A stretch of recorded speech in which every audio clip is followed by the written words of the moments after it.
Hey friend, welcome. If we haven't met yet, I'm Jen. I'm a part-time online clothing reseller, which means I go to thrift stores, I buy used clothes, I list them on eBay and Poshmark and sell them, hopefully for a profit. Today is Saturday, December 14th. I only sold 3 items yesterday, all on eBay.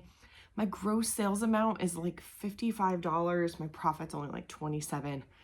Not a great day. However, someone asked me in the comment sections of another video what my pricing what they call it, I just had it in my head, formula, my pricing formula was, and I don't have one, but I do have a pricing strategy, and I will tell you that sometimes it's on a whim.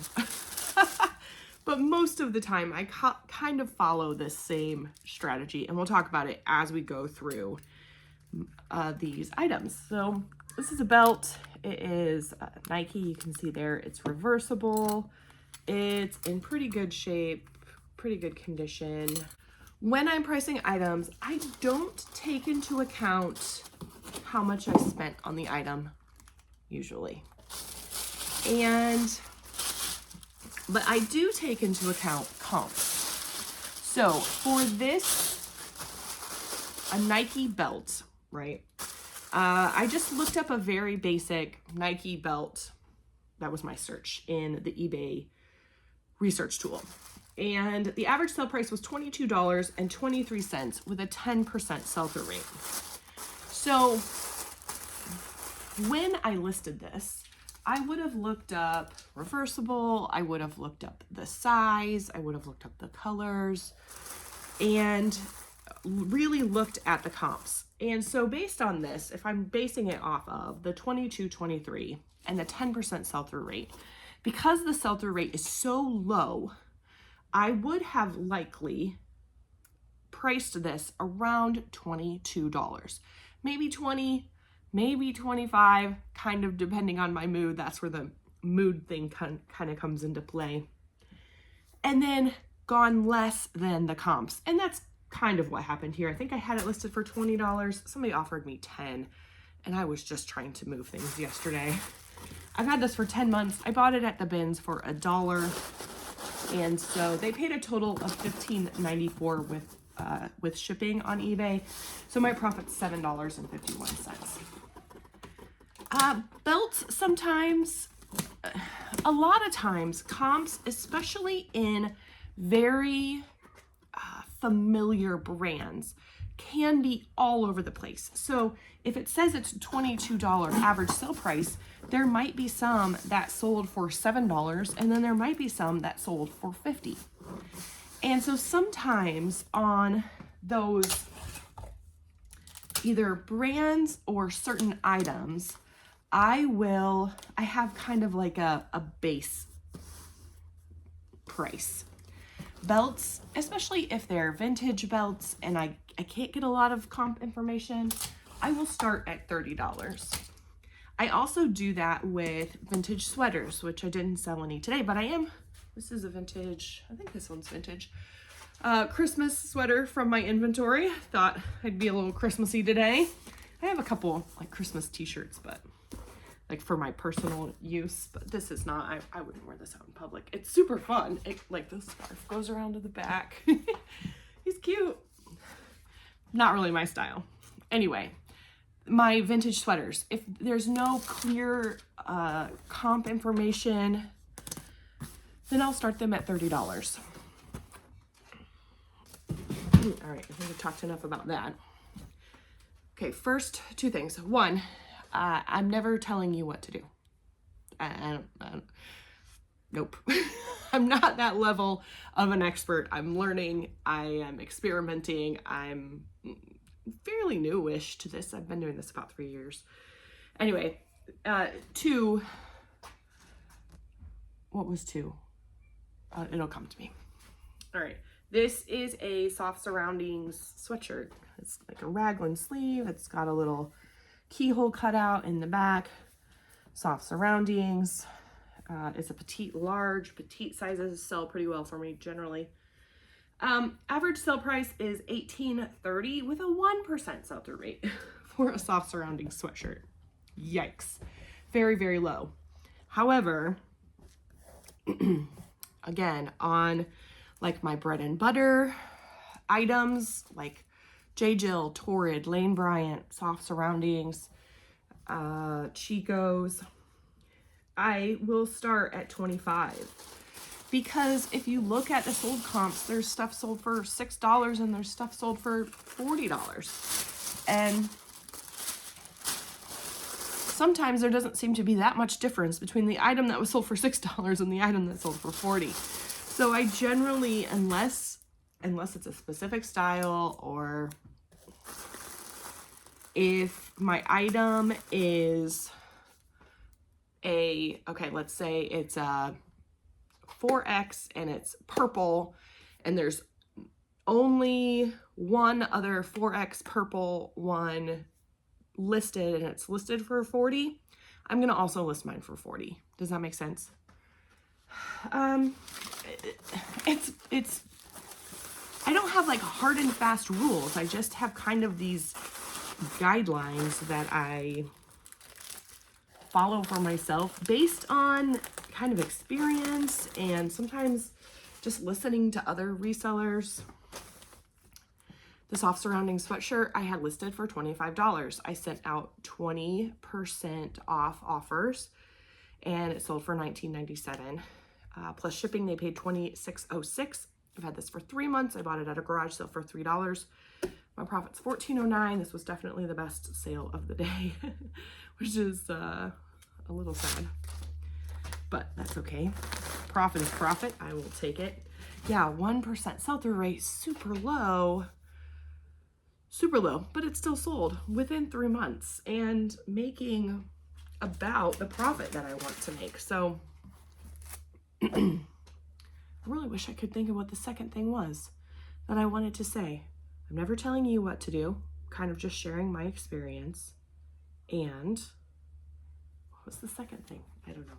I do sell a lot of vintage. This I probably should have never picked up, but this is a vintage button-up shirt. It has a contrast collar. The brand is Teddy.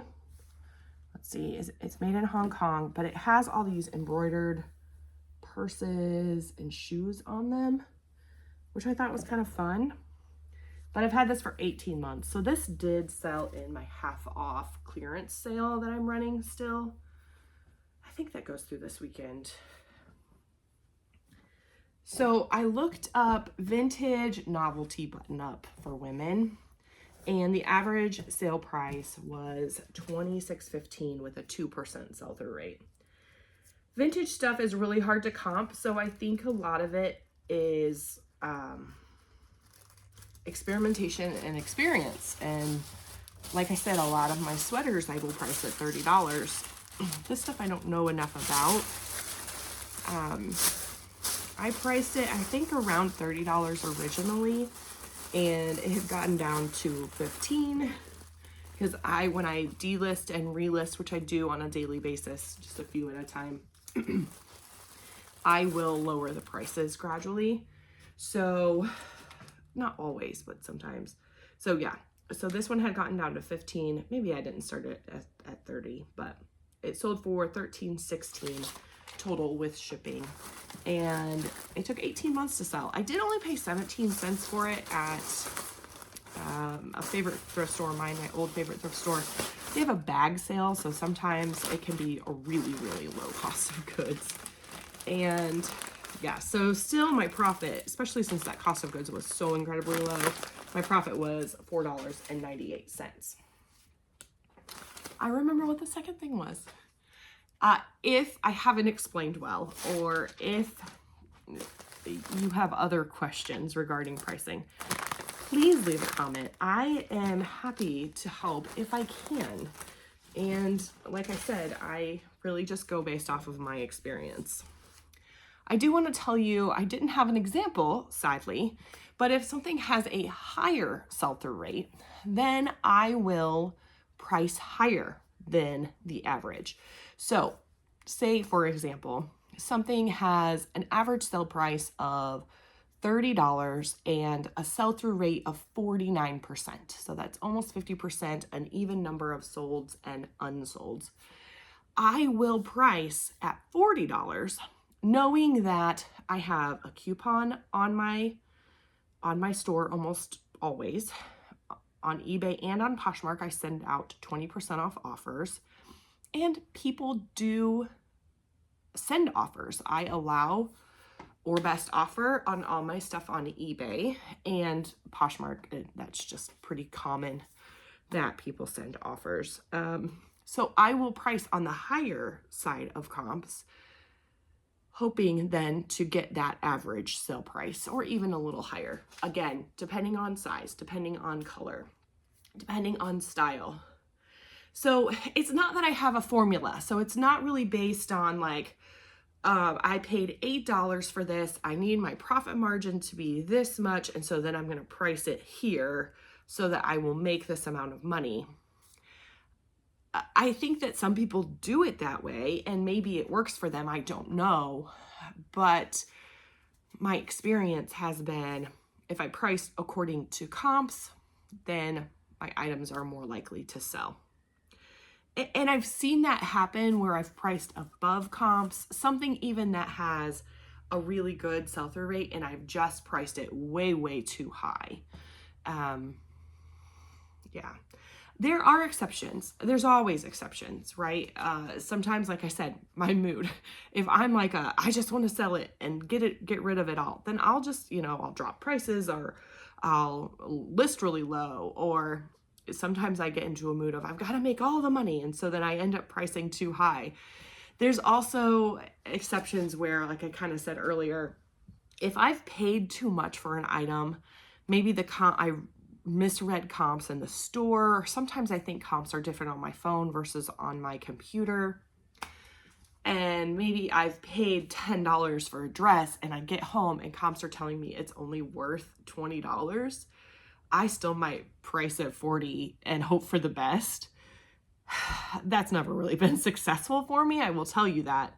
But yeah, that's just kind of a frustrating place to be when that happens. And it does happen from time to time. Thankfully, not often. My cost of goods is not really high, and I don't pay up for things often. When I do pay up for them, I'm pretty diligent about comping, but I make mistakes. I really do. So I think that's it. If you have questions, or if you're a reseller and you're like, Jen, you're totally wrong, this is how you should do it instead, please let me know. And we can read each other's comments and learn from each other in the comment section. That would be really great. I would appreciate it. I do have a question of the day. We were listening to Christmas music. My husband and I were talking this morning, and he's like, I just want it to be Christmas right now. Like, he wants to feel all the Christmas feels, I think it's the snacks. We want all the Christmas snacks, if we're being honest. But one of the ways for me that I feel Christmassy is music. And so I have a very eclectic taste in music just in general, but that's never... It's just very, very obvious when you listen to my Christmas music. I love traditional carols and hymns. Those are probably my favorites.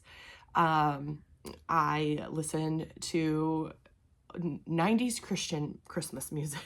So like Point of Grace and Avalon. So like 90s, early 2000s. Those are really great. We listen to 40s crooners like Frank Sinatra and Dean Martin, Bing Crosby. Those are some of our favorites. We are big fans of Pentatonics, and Alex, my husband, his favorite Christmas song is Santa Claus is Coming to Town from Bruce Springsteen. I can't say it. Bruce Springsteen and the 8th Street Band. And what else do we listen to pretty consistently? Straight No Chaser. One of my, what are those called?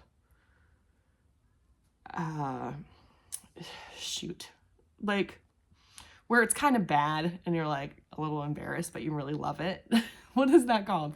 There's a word for that. Anyway, one of those is, there's a song called Merry Christmas from the Family, and it's from, I think, the early 2000s, but it's the Chicks and Rosie O'Donnell, which is weird, but it's just really hilarious. And I listen to it one time every Christmas season just to, I don't know, it's just funny, I think.